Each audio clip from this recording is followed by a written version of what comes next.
Very good morning to all. Heat transfer સબ્જેક્ટની અંદર last example આપણે જોયા હતા, જેના અંદર આપણે રેટ ઓફ હીટ ટ્રાન્સફર અથવા તો rate of heat flow find કરીએ છીએ. જે બેઝિક ડેટા આપેલા હોય છે, જેની અંદર છે કે થર્મલ કન્ડક્ટિવિટી છે,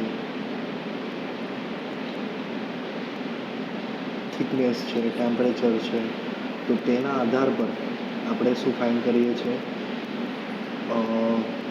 રેટ ઓફ હીટ ટ્રાન્સફર.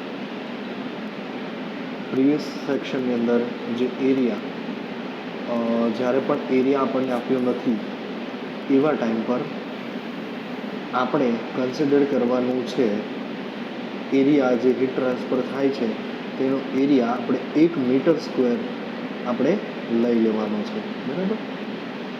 અને જે આન્સર આવશે એ હીટ ટ્રાન્સફરનો એટલે કે બાય મીટર સ્ક્વેર, બરાબર, એટલે કે મીટર સ્ક્વેરના પ્રમાણે જવાબ આવશે. સો નેક્સ્ટ એક્ઝામ્પલ આપણે જે જોવાના છીએ તે છે થર્મલ કન્ડક્ટિવિટી. જે આપણે કન્ડક્ટિવિટી જોઈ હતી, બરાબર, કમ્પોઝાઇટ વોલ, બરાબર.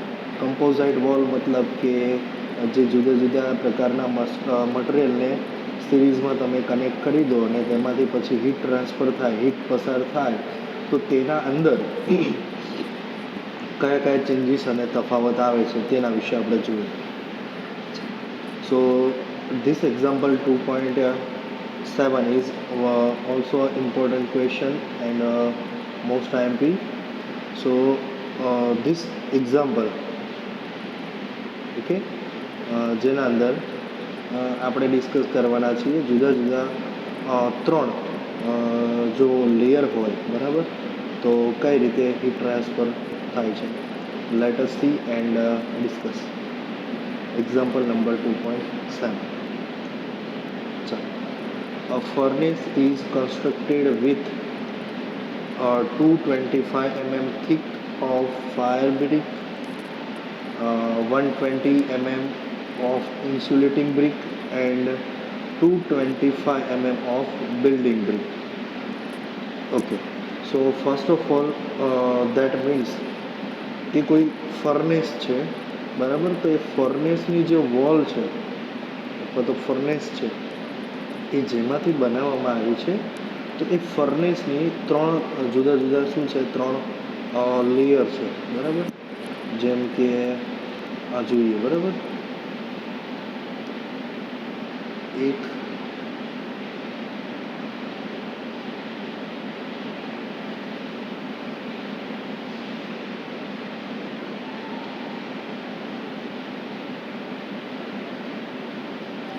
ઓકે, તો આ 3 જુદા જુદા લેયર છે અને એ 3 જુદા જુદા લેયરની આ એક ફર્નેસની વોલ બનેલી છે, બરાબર. આ જે છે એ વચ્ચે ગેપ નથી, બરાબર.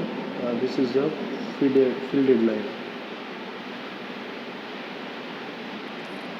ઓકે, હવે તેની અંદર furnace is constructed with 225 mm thick of fire brick. એટલે કે આ જે છે એ શું છે? ફાયર બ્રિક છે. ઇટ ઇઝ માની લો કે ફાયર બ્રિક એટલે કે FB, બરાબર, શોર્ટ ફોર્મ એનું FBનું બનેલું છે. મટીરિયલ જે છે એ FB છે. બીજું, અને થીક આપેલું છે, એટલે કે માની લઈએ કે અહીંયાથી અહીંયા સુધીનું એનું જે ડિસ્ટન્સ છે એટલે થિકનેસ આપેલી છે એ કેટલી છે? 225 mm આપેલી છે, બરાબર.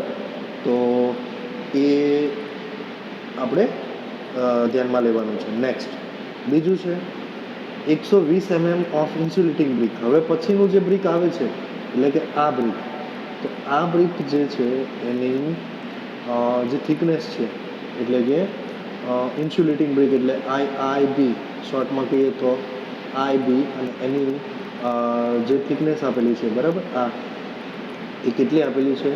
120 mm, બરાબર. ત્રીજું, હવે જે થર્ડ લેયર છે એ થર્ડ લેયર જે છે એ બનેલો છે બિલ્ડિંગ બ્રિક, બરાબર. આ જે છે એ છે બિલ્ડિંગ બ્રિક અને તેની થિકનેસ આપેલી છે 225 mm. બરાબર, આની થિકનેસ કેટલી છે? 225 mm. તો નેક્સ્ટ, બરાબર, next inside temperature is 1200 kelvin. અંદરનું તાપમાન છે એ છે 1200 કેલ્વિન, એટલે કે approximately 927 degree Celsius. And outside temperature is 330 kelvin, એટલે કે 330, એટલે કે 57 degree Celsius. So find the heat loss per unit area. Find the heat loss per unit area. એટલે કે હવે આપણે પહેલાં શું કરવાનું છે? પહેલાં તો આ દિવાલ છે એને જોઈ લઈએ. બરાબર, તો કઈ રીતે છે? આ ટોટલ શું છે? આખી દિવાલ છે. બરાબર, આ દિવાલ છે, આ ફર્નેસ હશે આ રીતે. તો આ જે છે ને અહીંયા અહીંયા અહીંયા આ ભાગનું ઇનસાઇડ ટેમ્પરેચર, એટલે ફર્નેસની અંદરનો ભાગ છે. બરાબર, આ ફર્નેસની ટોટલ વોલ છે જે 3 લેયરની બનેલી છે. બરાબર, આ જે આ છે એ 3 લેયરની. તો ઇનસાઇડ ટેમ્પરેચર અહીંયાથી આ સાઈડ હીટ ટ્રાન્સફર થાય છે. બરાબર, અંદરથી બહાર. આ જે છે એ ઇનસાઇડ અને આ આઉટ. અહીંયા ટેમ્પરેચર છે 1200. બરાબર, અને અહીંયા ટેમ્પરેચર છે 330 કેલ્વિન. તો તે પ્રમાણે આપણે હીટ લોસ ફાઇન્ડ કરવાનો છે પર યુનિટ એરિયા. બરાબર, બીજું find heat loss per unit area and temperature at the junction of fire brick and insulating brick. અને બીજું એ પણ કીધું છે કે, ચાલો બતાવી દો, આ જે દિવાલ છે એમાં પહેલો જે જગ્યા છે, બરાબર, આ ભાગ એ શાનું બનેલું છે? It is made up from the fire brick. બરાબર, બીજું છે એ ઇન્સ્યુલેટિંગ બ્રિક. બરાબર, આ જે છે ઇન્સ્યુલેટિંગ બ્રિક, અને ત્રીજું છે એ આપેલું છે બિલ્ડિંગ બ્રિક. તો આપણને કયું કીધું છે? આપણને ફાઇન્ડ કરવાનું કીધું છે temperature at the junction of fire brick. તો ફાયર બ્રિક કયું છે? આ પહેલું. બરાબર, આ ફાયર બ્રિક. પછી બીજું, અને બીજું ફાઇન્ડ કરવાનું છે ઇન્સ્યુલેટિંગ બ્રિક, એટલે કે આ બ્રિક. બરાબર, એટલે કે અહીંયા આ જે ભાગ છે, બરાબર, આ વોલનો જે ભાગ છે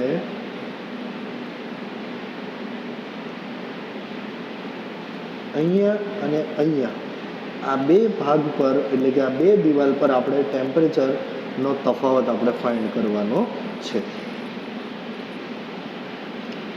સો this will be understandable. So let us start for the given data. Okay, so from the given data is that, okay, thermal conductivity is also given. બરાબર, ત્રણેયની થર્મલ કન્ડક્ટિવિટી આપણને આપેલી છે. Thermal conductivity K for a fire brick, તો fire brick માટે 1.4 watt per metre into kelvin. K for insulating brick is 0.2 watt per meter into Kelvin, and for building block it is 0.7 watt per meter into Kelvin. ચાલો, તો solution જોઈએ એટલે વધારે ખ્યાલ પડશે.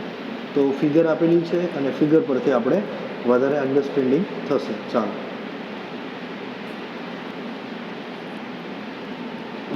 solution. First of all, as per routine, if there is an area is not given or any height or length is not given, height or width, then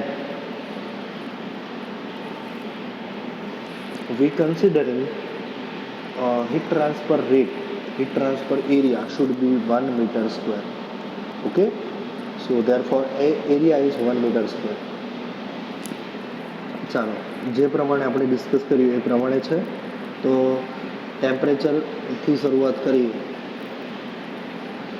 inside. બરાબર, આ માની લો કે અંદરનો ભાગ છે, તો અંદરના ભાગમાં ટેમ્પરેચર છે 1200 કેલ્વિન, અને જ્યાં ટેમ્પરેચર બહાર નીકળે છે, બહારની વાત, ત્યાં છે 330 કેલ્વિન. પહેલો છે ફાયર બ્રિક. બરાબર, પહેલું ફાયર બ્રિક છે, બીજું છે ઇન્સ્યુલેટિંગ બ્રિક, અને ત્રીજું છે બિલ્ડિંગ બ્રિક. બરાબર, આ 3 જુદા જુદા લેયર છે. પહેલાંની થિકનેસ આપેલી છે આપણને, આપેલી છે X1 એટલે થિકનેસ 225 mm, બીજાની છે 120 mm અને ત્રીજા બિલ્ડિંગ બ્રિકની છે 225, બરાબર. અને ત્રણેયની જુદી જુદી થર્મલ કન્ડક્ટિવિટી આપેલી છે, બરાબર. તો આપણે ક્યાં ફાઇન્ડ કરવાનું છે? આપણે ફાઇન્ડ કરવાનું છે ટેમ્પરેચર તફાવત અને હીટ ટ્રાન્સફર એરિયા ફાઇન્ડ કરવાનો છે. તો કઈ જગ્યા પર? Fire brick and insulating brick, તો બંને જગ્યા પર આપણે ફાઇન્ડ કરવાનું છે. એટલે પહેલી જગ્યા કઈ આવશે? અહીંયા અને અહીંયા ટેમ્પરેચરનો આ જે ભાગ છે ત્યાં આપણે ટેમ્પરેચર તફાવત ફાઇન્ડ કરવાનો.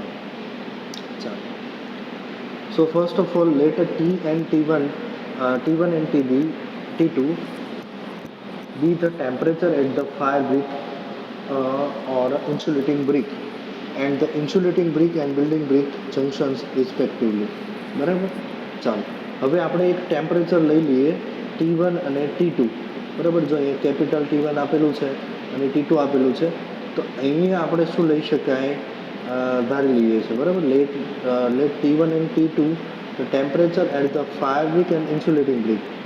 હવે ઇન્ટરમીડિયેટ ટેમ્પરેચર છે ને એની વાત કરીએ છીએ, બરાબર.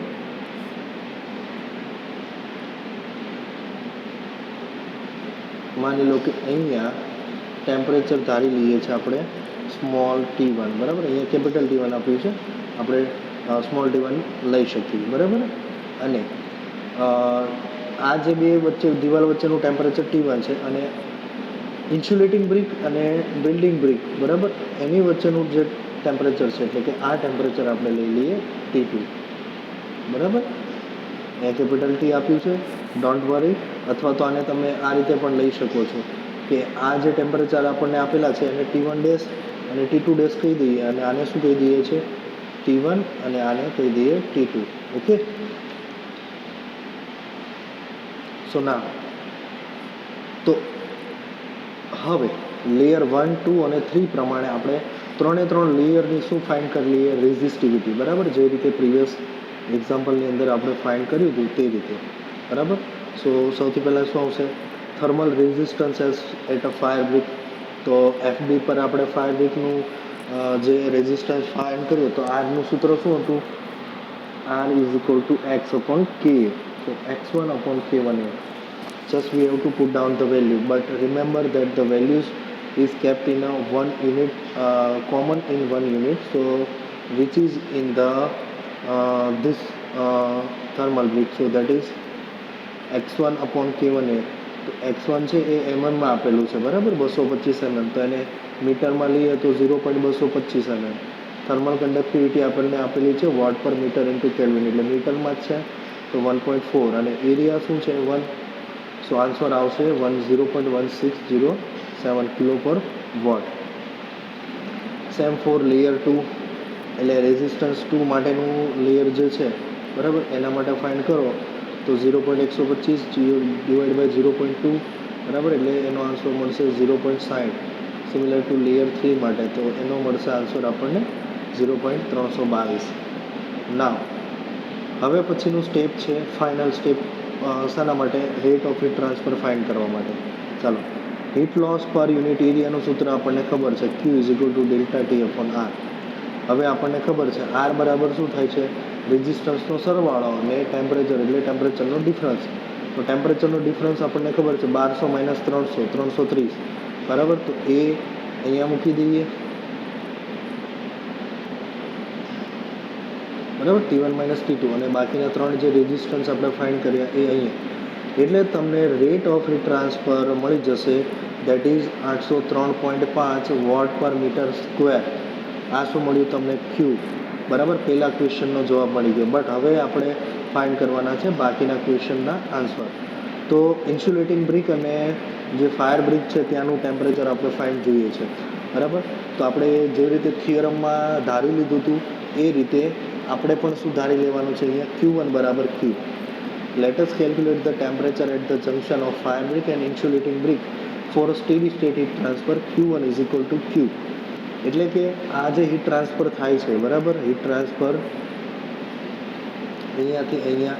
તો આ જે ટેમ્પરેચર છે ને બરાબર, એ માની લઈએ કે સ્ટેડી સ્ટેટ થાય છે બરાબર. તો અહીંયા જે Q1 હોય, Q હોય, અને આ Q1, Q2 અને Q3 બરાબર. આપણે Q1 અને Q2 માટે જોઈએ છે, આની તો જરૂર નથી. તો ધારી લઈએ કે Q બરાબર Q1 છે બરાબર. તો આ આપણે તારવાનું છે. સો ધેરફોર જે Q અને Q1 નું જે ઇક્વેશન છે એને કમ્પેરિઝન કરીએ બરાબર. તો મેઇન ઇક્વેશન શું થશે? જો Q બરાબર Q1 બરાબર, તો Q ની વેલ્યુ શું થાય? ડેલ્ટા ટી અપોન આર, અને Q1 ની શું થાય? ડેલ્ટા T1 છેદમાં R1. ખબર પડી ગઈ? તો આ રીતે ત્રણેયની વેલ્યુ મૂકવાની છે. તો ડેલ્ટા ટી અપોન R1 અને ડેલ્ટા ટી અપોન R. હવે બંનેને એક સરખી જગ્યા પર લખીએ, ડેલ્ટા ટીને નીચે, R1 ને ઉપર બરાબર. ચાલો, ડેલ્ટા T1 ક્યાં થશે? ડેલ્ટા T1 ફાયર બ્રિક માટે ડેલ્ટા T1 શું થાય? આ બંને ટેમ્પરેચર બરાબર. તો અહીંયાનું આપણે ટેમ્પરેચર લીધું છે T1, અને અહીંયાનું શું લીધું છે? T1, અને આ જે આ એન્ડ પર છે ત્યાં ટેમ્પરેચર છે T1 ડેશ બરાબર. અથવા તો આને બીજું આપણે કોમન T પણ કહી શકાય બરાબર. તો ટેમ્પરેચરનો તફાવત શું આવશે? T1 માઇનસ T ડેશ બરાબર. તો શું આવશે? એટલે T1 માઇનસ T ડેશ બરાબર. તો T આપણને ખબર છે બરાબર. T આપણને ખબર છે કેટલો છે? 1200. પણ T1 અનનોન છે બરાબર. એક વેલ્યુ ખબર છે. કઈ વેલ્યુ? T1 ની ખબર છે, T ખબર નથી બરાબર. Let you clear that. આ જે છે એ T1, અને આ જે છે એને આપી દઈએ T બરાબર. તો T1 ખબર છે 1200 કેલ્વિન છે, આ નથી ખબર બરાબર. તો 1200 માઇનસ T1 અપોન ડેલ્ટા ટીની વેલ્યુ ખબર છે, બાકીની બધી વેલ્યુ ખબર છે, તો આપણને T મળી જાય. જસ્ટ સિમ્પ્લિફાઈડ કરો એટલે. સિમિલર ફોર ધ લેયર 2 માટે, તો બ્રિક વોલ માટે આપણે એને કહી દઈએ T2 બરાબર. તો T2 આપણને નથી ખબર, તો T2 સિવાયની વેલ્યુ આપણને ખબર છે. ક્યાં છે? જુઓ, હવે આપણને T1 મળી ગયો. હવે કોનો તફાવત લેવાનો? ટેમ્પરેચર તફાવત, આ બંનેનો બરાબર. તો આ સાઈડનું ટેમ્પરેચર આપણે હમણાં ફાઇન્ડ કર્યું, અને આ સાઈડનું ટેમ્પરેચર આપણને નથી ખબર બરાબર. તો એ રીતે પણ આપણે મેળવી શકીએ, અથવા તો બીજું આ રીતે પણ મેળવી શકીએ. જુઓ, આ યુઝ કરી અને આમાંથી બાદ કરી દેવાનું બરાબર. એ સિમ્પ્લિફાઈડ કરશો એટલે તમને આન્સર મળી જશે બરાબર. So that is the value of T1 and T2 which is 589 kelvin, which is approximate to 316 kelvin.